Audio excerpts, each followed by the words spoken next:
ಇವತ್ತು ನಾವು ಕೂಡಲ ಸಂಗಮ ದೇವಸ್ಥಾನಕ್ಕೆ ಹೋಗ್ತಾ ಇದ್ದೀವಿ. ವೆಲ್ಕಮ್ ಟು ಕೂಡಲ ಸಂಗಮ ದೇವಸ್ಥಾನ. Let's go. ನೋಡಿ ಗಾಯ್ಸ್, ಇದು ಎಂಟ್ರೆನ್ಸ್. ನೋಡಿ ಗಾಯ್ಸ್, ಎಂಟ್ರೆನ್ಸ್ ಹೇಗಿದೆ ನೋಡ್ತಾ ಇರ್ಬೋದು. ಜಗ್ಗೆ ಗಿಡಗಳಿದ್ದಾವೆ. ಲಿಂಗಾಯ್ಕೆ ಆದ ಸ್ಥಳಕ್ಕೆ ಹೋಗ್ತಾ ಇದ್ದೀವಿ. ನೋಡೋಣ ಬನ್ನಿ ಹೇಗಿದೆ ಅಂತ. ನಾನು ಮತ್ತು ನಮ್ಮ ತಮ್ಮ ತುಂಬ ಎಕ್ಸೈಟೆಡ್ ಆಗಿದ್ದೀವಿ. ನಾವು ನೋಡ್ತೀವಿ, ನಿಮಗೂ ತೋರಿಸ್ತೀವಿ. ದರ್ಶನ ಮಾಡ್ಕೊಳ್ಳಿ. ಬನ್ನಿ ಹೋಗೋಣ ಫ್ರೆಂಡ್ಸ್.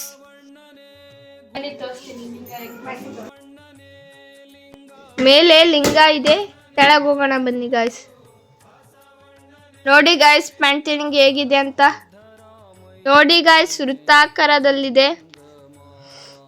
ಬಸವಣ್ಣವರು 3 ನದಿಗಳ ಮಧ್ಯೆ ಲಿಂಗಾಯ್ಕೆ ಆಗಿದ್ದಾರೆ ಅಂತ ಫ್ರೆಂಡ್ಸ್. ಅರ್ಚನಾ, ಯಾವ ನದಿಗಳವು? ಮಲಪ್ರಭಾ, ಘಟಪ್ರಭಾ ಮತ್ತು ಕೃಷ್ಣ ನದಿಗಳು. ಆಶ್ಚರ್ಯವಾದ ವಿಷಯವೇನೆಂದರೆ ಇಲ್ಲಿ ಯಾವಾಗಲೂ ಓಂ ನಮಃ ಶಿವಾಯ ಎಂಬ ಶಬ್ದ ಕೇಳುತ್ತದೆ. ಈ ಸ್ಥಳಕ್ಕೆ ಬಂದು ನಮ್ಮ ಜೀವನ ಪಾವನವಾಯಿತು. ಗಾಯ್ಸ್, ನಾವು ದರ್ಶನ ಮಾಡ್ಕೊಂಡ್ವಿ, ನೀವು ಕೂಡ ದರ್ಶನ ಮಾಡ್ಕೊಳ್ಳಿ.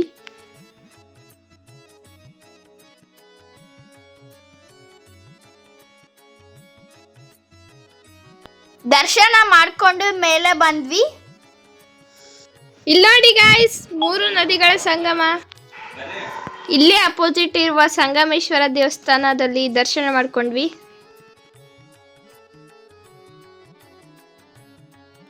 ಹಾಗೆ ಮುಂದೆ ಬಸವ ವೇದಕ್ಕೆ ಹೋದ್ವಿ.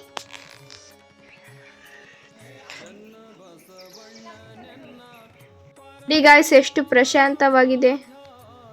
ನೋಡಿ ಗಾಯ್ಸ್, ಸುತ್ತಮುತ್ತ ಹೇಗಿದೆ, ಚೇರುಗಳು ಹೇಗಿಟ್ಟಿದ್ದಾರೆ ನೋಡಿ. ಬಹಳ ಚೆನ್ನಾಗಿದೆ ಇದಂತೂ. ಗಾಯ್ಸ್, ನಮ್ಮಿಂದ ಏನಾದರೂ ತಪ್ಪಾಗಿದ್ದಲ್ಲಿ ಕ್ಷಮೆ ಇರಲಿ. ಇಷ್ಟ ಆದ್ರೆ ಲೈಕ್ ಮಾಡಿ, ಇಲ್ಲ ಅಂದ್ರೆ ಖಂಡಿತ ಡಿಸ್ಲೈಕ್ ಮಾಡಿ. ಸಬ್ಸ್ಕ್ರೈಬ್ ಮಾಡೋದನ್ನ ಮಾತ್ರ ಮರಿಬೇಡಿ. Bye friends. Guys, see you in the next vlog.